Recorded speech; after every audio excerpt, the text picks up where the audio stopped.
Let me give you some advice, bastard. Never forget what you are. Wear it like armor. It can never be used to hurt you. When I first heard they were interested in me for a fantasy show, I went, ugh, no. I had an inkling reading the first book, going, oh my God, this is amazing. This could really kick off. I was quite young and I had such a big imagination. In those scenes when I was younger, I would really convince myself that I was there and it was happening, you know? I'd never had any experience of acting before. I went to a very theatrically based drama school. We did 3 hours of camera training in 3 years. But then my 4th hour in front of a camera was day 1 on Game of Thrones. My first day on set was Castle Black. My first scene was, there's just a very quick scene where I'm walking down the ramparts and I was so nervous. Yeah, I remember my first day on set. Oh my God, I fell off a fucking horse. Jesus, this is my first job. This is like the first thing I ever did, and they stuck me on a horse. Oh, I was falling off the horse trying to act still. Wow. A Khaleesi. Okay, let's do it again, please. I remember my first scene we shot from the pilot, and that was the king's arrival. You know, the king rides in on horseback, and he has to get off his horse, and his robe was enormous. The horse rides in, he's like, ah, and then, hold, everyone, and then they run in with him like a ladder. They help him down, and they run out with the ladder, and then carry on. Oh, here we go. I vaguely remember it. It was like Sean Bean and Mark Addy and Lena, and I remember being so overwhelmed and terrified. I remember everybody clearly. I remember baby Sophie and baby Maisie and baby Isaac. And now they're, you know, out there, full grown. The most shocking scene that I didn't see coming. Stop him, stop! From then on, I started to distrust the show as to like whether they'd kill my favorite character or not.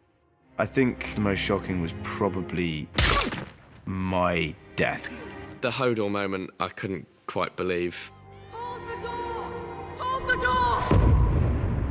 That was such a sort of, oh my God.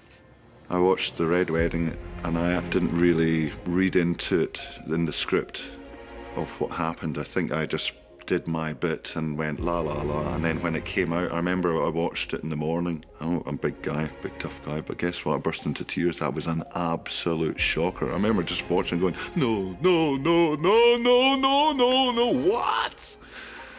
It was brilliant. Do I have to call you Lady Stark now? Yes.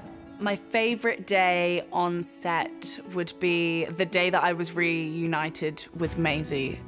That day on set, I've just never laughed so much in my life. It was so much fun. It was the day with the wheelchair. I've still got that video, jeez. Me and Sophie just messing around on Bran's wheelchair. I think the most fun scene we shot was season 7. We shot this big sequence, the loot train attack, and we shot that in Spain. It was such a beautiful location, and there was something about being outside every day and being on horseback. I love riding. Go Agades! Season 3, Getting the Unsullied, was the first time that I, Amelia, got to be, you know, like, bitch and badass. Dracarys. It was really cool. Favorite day on set was definitely a day in Asuna when we were doing the gladiatorial sequence. My little girl was there. You know, she watched her papa work. David said, oh, you know, come sit here, you can call it. And she was like, action! The fight between the Hound and Brienne fucking Tarth. We'd studied and trained for that a long time, and when it all came to fruition, that was just fantastic.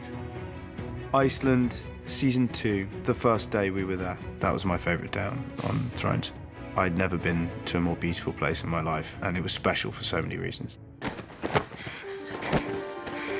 And it was the scene where I was not able to behead Ygritte. Strike hard and true, Jon Snow.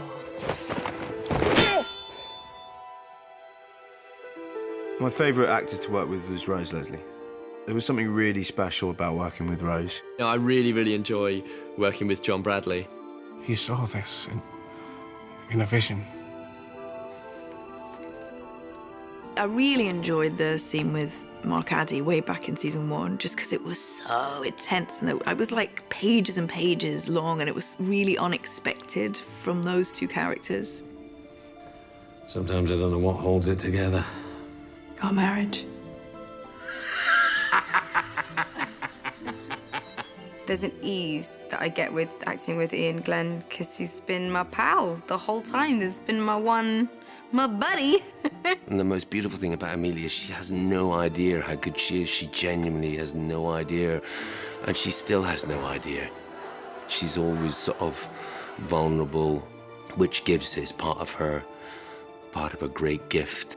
I think in terms of my favourite scene partner, it'd have to be Kit. Kit was the first person I ever had an acting relationship with because it was my first job. I think that the friendships that you form when you are a bit scared and a bit uncertain and treading unfamiliar ground, they're the ones that tend to stick because you cling on to each other for support. Sansa, come here, little dove. I always loved working with Lena. What are you doing? Praying. You're perfect, aren't you? Praying.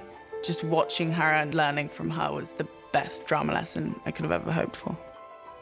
You disobeyed my king, your father, and now I'm paying the price. I don't care, you're my friend. Shireen Baratheon. I had a couple of scenes with Shireen that I loved doing.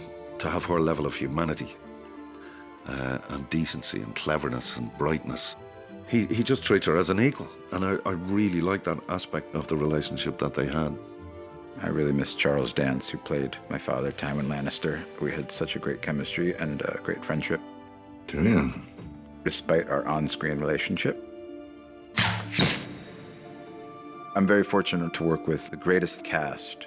Everybody is so professional and so incredibly kind and generous to their fellow actors. Everyone involved is like a family, and it's a family that amazingly still laughs and gets on with each other 8, 9 years in. There's been no assholes, no people, divas, there's been nothing, not even a suggestion. When it's all said and done, I'll miss the dynamic of the show, because there's nothing like this show. I mean, Game of Thrones means my 20s. I started this job when I was 22, and I am not 22 anymore. Game of Thrones is my entire career. I think I am going to have a hard time saying goodbye to Sam. It's going to be very hard to say goodbye to play Tyrion. I will miss simple things like walking on to set for the first time each year in your new bits of costume and just knowing you're part of something which is sort of at the centre of attention. Yeah, it's going to be very strange without it. It's been 8 years. I'll tell you what I won't miss. Walking around with half a fucking beard 3/4 of the year. That's Jaime Lannister, the Queen's twin brother. I was like a little puppy when I arrived. I was like Bambi on the ice.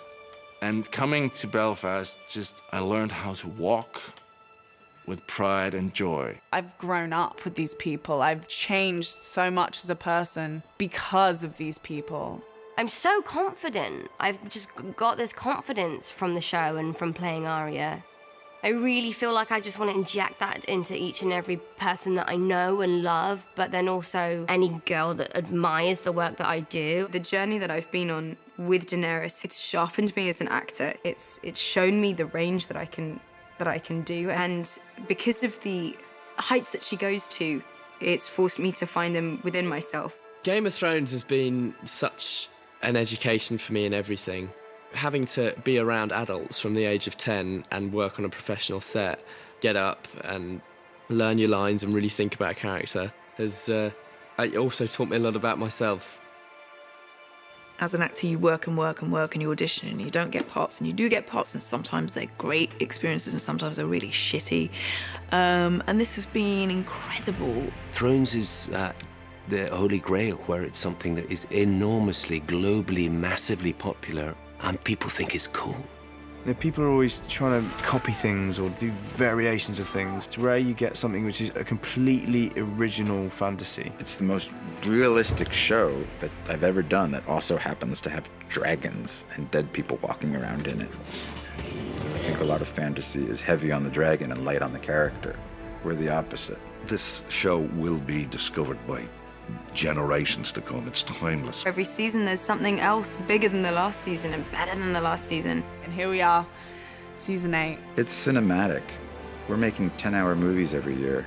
The fact that this is really a full stop on this story is sad, because I think everyone's been so invested in this story that we never want to see this come to a close. But it must, and it will be good.